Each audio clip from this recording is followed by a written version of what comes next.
Hey everyone, ready for a deep dive into a London that could look a lot different in the future? Oh, different how? Well, picture this, a skyline that rivals Manhattan. That's what we're going to be looking at today. Whoa, okay, I'm intrigued. We're diving into an article from the UK's Daily Express, all about a massive surge in skyscraper plans for good old London. So, like, how massive are we talking? Get this, almost 600 skyscraper projects are in the pipeline for the next decade. 600. That's wild. Right. It's nearly twice the number built in the last 10 years. Wow, a huge jump. To help us unpack this architectural explosion, we've got our resident expert with us. Hey there, happy to dive into this with you. What I find really interesting is that this really marks a shift for London, you know? Yeah, for sure. Historically, London's had a much more low-rise profile compared to other big global cities. It's always had that classic kind of sprawling feel. Exactly, but that's clearly changing and changing fast. Yeah, the article even called it Manhattan-On-Thames. Kind of a catchy phrase, right? It is catchy. But it makes you wonder,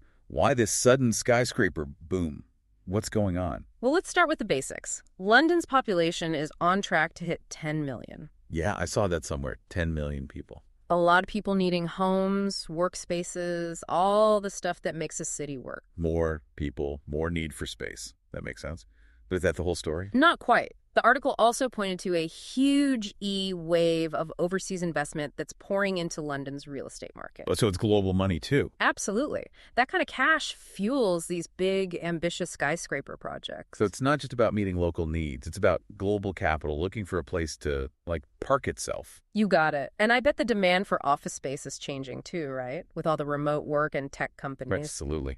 Think about how we work now. Flexible, collaborative, tech-driven. And skyscrapers are seen as providing those modern, adaptable spaces businesses want. Speaking of space, the article mentioned that this skyscraper boom isn't happening uniformly across London. Some boroughs are becoming real hotspots. Right. Like Tower Hamlets, for instance, has already seen a whopping 71 skyscrapers completed in the last decade alone. That's 71. That's a lot. And then you've got these emerging clusters in places like Nine Elms, Wembley, White City, Acton, even Croydon. So it's not just a central London thing. It's rippling outwards. So it's changing the whole landscape, not just the heart of the city. Exactly. That makes me wonder, though, what does this mean for those different neighborhoods? How are they being reshaped by all this vertical growth? Yeah, that's a complex question. What's clear is it's not just about building tall anymore. Yeah, there has to be more to it than that these days. There's a growing emphasis on, integrating these skyscrapers into the existing urban fabric, Oh, I see what you mean. Think green spaces, public plazas, things that make them feel less imposing, more connected to the community around them. So it's not just about reaching for the sky. It's about how those towers interact with life down at street level. Yep. And I guess sustainability is a big factor too, right? Mm-hmm. These buildings have to meet some pretty strict environmental standards these days. Oh, you're absolutely right. Meeting net zero requirements is a must for any new development. Which makes sense. We can't just keep building without thinking about the planet. And this brings up another shift I've noticed. It used to be that iconic skyscrapers like the Gherkin or the Walkie-Talkie. Yeah, those are so cool looking. Were all about making a big, bold architectural statement, right? Yeah, those buildings really stand out in the skyline. But now it's less about creating these landmarks and more about functionality, Oh, so how well they actually work for people. Exactly. Financial viability, community spaces, and of course, meeting those ESG standards. ESG. Or remind me what that stands for again. Good question. ESG stands for environmental, social, and governance. Okay, right. It's basically a framework for measuring a company's sustainability and ethical impact. So are investors looking at that more these days? Oh, yeah, definitely. Investors are increasingly using ESG factors to make decisions. Interesting. Which, puts pressure on developers to build in a more responsible way. Makes sense. So it's not just about aesthetics anymore. It's about building responsibly and thinking about the long-term impact. The article also mentioned something I found really interesting. This growing concern among Londoners about the sheer number of skyscrapers going up. Oh, yeah, that's right. Surveys are showing this rising unease. Like, people are getting a bit worried. Yeah, with some folks feeling like the city's losing its unique character. I can see that. Kind of being overshadowed by these massive structures. I can definitely see how that could happen. Yeah, it's a valid concern. I'm curious, what are some of the specific concerns people are voicing? Is it purely about the looks, or are there deeper worries? It's a mix, to be honest. Okay, so what kind of mix? Well, some people are worried about, like, these huge buildings casting long shadows, Oh, yeah, that would definitely change the feel of a neighborhood. Right. And then others are bringing up concerns about things like, more traffic. Oh, yeah, that's a good point. Way more congestion if there are thousands more people living and working in an area. Exactly. Putting more strain on public transport, too. Yeah, can the infrastructure even handle all that? That's a big question. And some folks are even wondering if the infrastructure can handle all of it. It's almost like, Like, there are two completely different visions for London's future. yeah, right. One that's all about this vertical growth. And another that wants to keep that more humorous scale feel to the city. Exactly. And, this tension is playing out like everywhere in London right now. City planning meetings, community forums, the whole 9 yards. So, like, what are people actually saying in those meetings? Well, on the one hand, you've got developers and investors. Oh, yeah, they're probably all for the skyscrapers. They're arguing that skyscrapers are, like, essential to accommodate all this growth, Yeah, got to build up to fit everyone in. Attract businesses, keep London competitive on that global stage. Makes sense from their perspective. Yeah. But what about the people who actually live in these neighborhoods? What are they saying? Well, on the other side, you have residents who are worried about, like, their quality of life taking a hit. Like, what specific things are they worried about? Things like, affordable housing being pushed out. Oh, yeah, that's a huge issue in London already. Losing that unique local character, or even just feeling kind of dwarfed by these massive structures. Yeah, I get that. Like, who wants to feel like an ant next to these giant buildings? And it goes beyond just the practical stuff, too. There's also like an aesthetic element to it as well. Okay, so how does that play into it? Well, London's skyline is so iconic, right? With its mix of historic and modern architecture. Yeah, it's one of the most recognizable skylines in the world. Some people are worried that, like, too many skyscrapers could mess with that visual harmony, make it feel less like London, more like every other big city. More generic, less unique. I see what you mean. It's fascinating how just changing the skyline can bring up all these anxieties for people.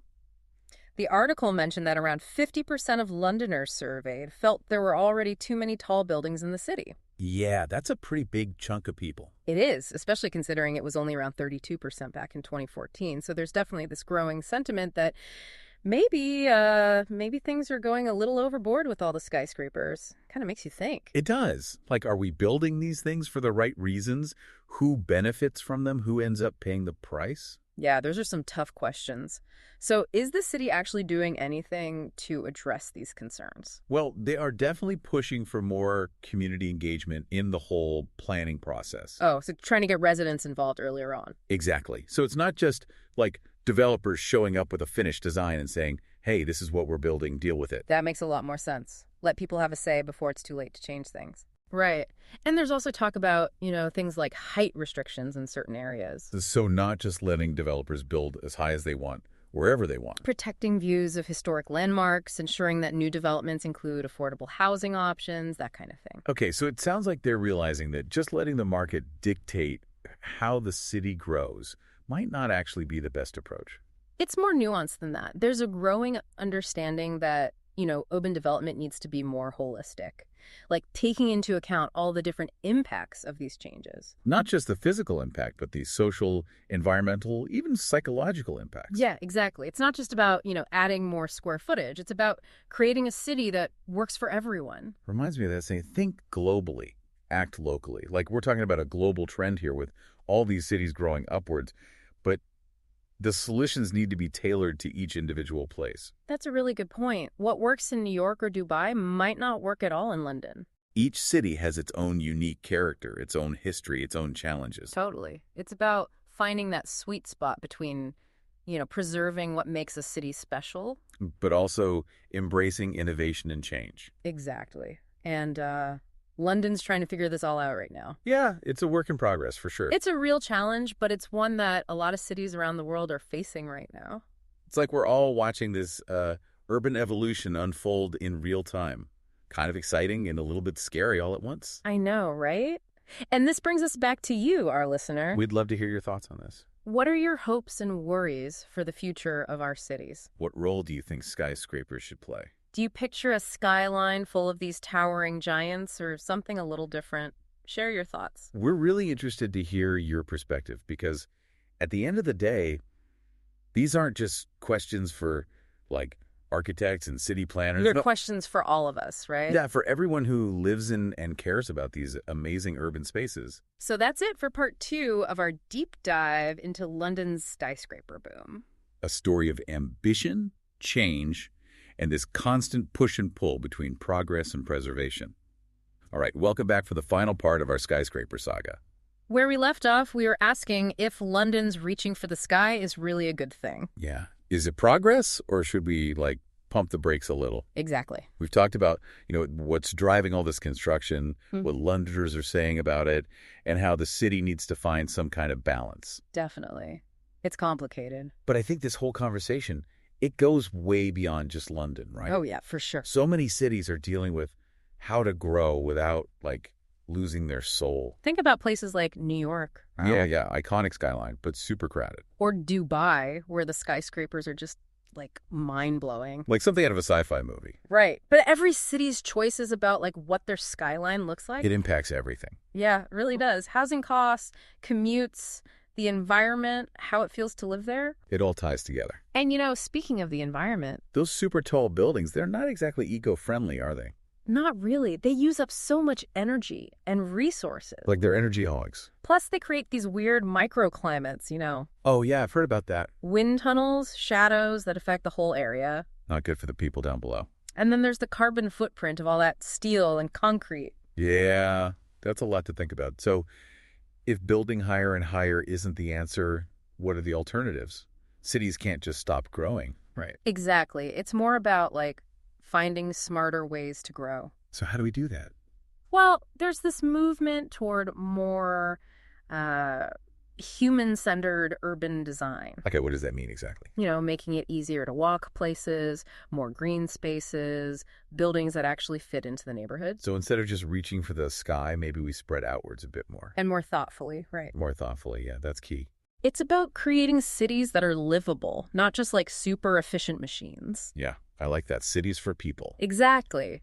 It might mean rethinking how we use our existing spaces. Okay, like what kind of rethinking? Well, could we, like, breathe new life into older buildings instead of always building brand new ones? Upcycle those old buildings. I like it. Or what about more mixed-use developments? Homes, businesses, community spaces, all in one place. So more like a blend of different building types and heights rather than just a bunch of skyscrapers. Exactly. And London, they're in the middle of figuring all this out right now. A work in progress. Trying to get that balance between growth and preserving what's already there, being ambitious, but also thinking about the needs of people who live there. It's like those choose-your-own-adventure books.